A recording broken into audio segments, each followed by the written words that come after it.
John and Abigail sit in the living room discussing possible solutions to their situation. They have been at Bertrand's hole for a week now. John has been working hard to find a solution to get his property back. Why don't you just build another house? It's not like it's hard. Arthur, be serious! John and Abigail exchange glances. What if we offer to swap properties with the mess? Maybe he'll be willing to trade Beecher's hope for Bertrand's hole. It's worth a shot. We could at least try to talk to him about it. Oh, sure, it'll go over real well. Hey, Thomas, we know you just moved and want to trade homes with us. Come on, John, don't be a fool. It's our best chance to get Beecher's hope back, and whether you like it or not, Arthur, we're gonna try it. You're the one who got us into this mess in the first place. Abigail nods in agreement, and they set off to discuss their proposal with Thomas, hoping to regain their home and get out of Bertrand's hole. John and Abigail arrive at Beecher's Hope and are surprised to see their son Jack sitting on the front porch. Jack, we left him behind. I can't believe this. We need to fix this mess as soon as possible. John approaches Thomas to discuss the idea of trading properties. As he begins to explain the situation, Arthur suddenly pops out of the back of the wagon, having secretly taken along. Surprise. You didn't think you could leave me behind, did you? John is furious as he scolds Arthur. Arthur walks over to the family's belongings that they have yet to unpack and starts rummaging through them. Arthur, what the hell are you doing? Just making sure they didn't take any of our stuff. Arthur holds up a can of peaches. These peaches are mine. I remember the label. John, trying to minimize the damage Arthur is causing, takes the peaches from Arthur and places them back in the family's suitcase. He continues talking to Thomas. As John is distracted, Arthur sneakily grabs the peaches, placing them into his own bag. Arthur, put it back. But, John, these are my things. Thomas agrees to consider John's proposal, but wants to see the property first. They all load up into John's wagon and head back to Bertrand's home. Arthur, eating the stolen peaches, turns to Jack, who is sitting next to him. You know, Jack, it's a real shame. Parents forgot you like that, but don't worry. Old Uncle Arthur is here for you. Jack remains silent and visibly uncomfortable. Meanwhile, Arthur notices Thomas' young daughter, only staring at him eating the peaches. Leave him alone. He's not even your nephew. You're just a stupid old man who steals peaches. Listen here, you little brat. These peaches are mine, and I'm not an old man. I'm in my prime.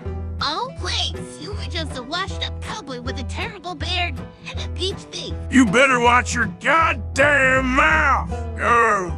John, who has been listening to the exchange, finally steps in. Arthur, can you please stop arguing with the children? We're trying to fix this mess, not make it worse. Arthur grumbles under his breath as the wagon presses on. The group arrives at Bertrand's hole, and Arthur begins giving them a tour of the property. He's still bitter at Emily and takes opportunities to bicker with her when they are out of earshot of everyone else. And over there's the outhouse. You'll probably be sleeping there, Emmy.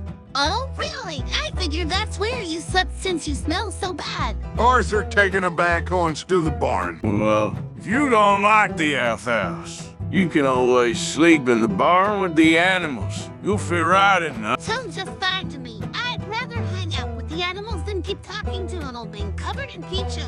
Arthur wipes his face, glaring at Emily. As the tour progresses, Thomas seems impressed with the property. Well, I would damn, it really is an exact replica of Beecher's Hope. Just enough room for everyone in my family. Phew, perfect size for a family. Isn't that right, daughter? At least I don't have to wear a fake beard to hide my ugly face, old man. Arthur Fleming turns to John. John, did you hear what she just said to me? John, irritated, rubs his temples. Arthur, just finish showing them the property and leave the girl alone. Arthur begrudgingly continues the tour, trying to ignore Emily's jads. As the group heads inside, Emily points out the portrait of Bertrand hanging above the mantel. Why is there a dumb picture of a bunch of old men hair up there? That's not old man hair. That's a symbol of my former glory. It's a symbol of strength and masculinity. That's Bertrand, and he deserves respect. Bertrand looks like a wop. Don't you insult Bertrand, you rat child. Emily pretends to cry and hides behind her father. That's enough, Arthur. Please, you need to leave my daughter alone. Emily sticks her tongue out at Arthur and gives him the middle finger, still hidden behind her father. John, look, she's being disrespectful. Arthur mutters to himself. Two can play at that game.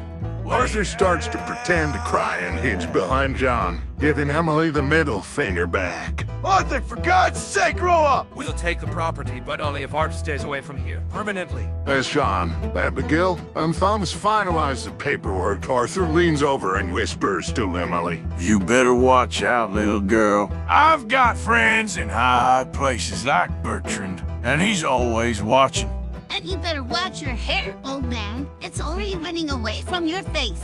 Arthur's face turns red with anger, but before he can respond, John calls him over to sign the final documents with the paperwork complete. The property change is settled. John, Abigail, and Jack load up the wagon, preparing to head back to Beecher's Hope after exchanging the deeds with Thomas. Arthur tries to climb into the wagon, but John stops him. Arthur, I don't think it's a good idea for you to stay with us anymore. Oh, John, where the hell am I supposed to live now? John, unable to provide a solution, looks at Arthur apologetically. The wagon starts to move, leaving Arthur behind. As they leave, Arthur stands alone, holding the large picture of Bertrand in his arms. Well, Bertrand, looks like it's just you and me. Now! Emily, from the porch, sees Arthur as he's been left behind. Hey, old man, enjoy sleeping with your hair repainting. You watch your mouth, you little red.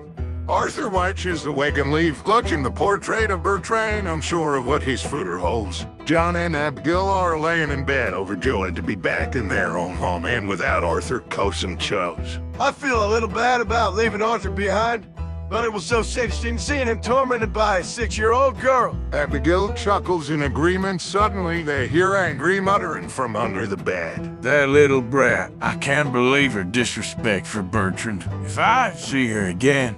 God damn it, Arthur! The couple is in bed, realizing that even though they've left Bertrand's home, Arthur's just has found a way to follow them home. The end.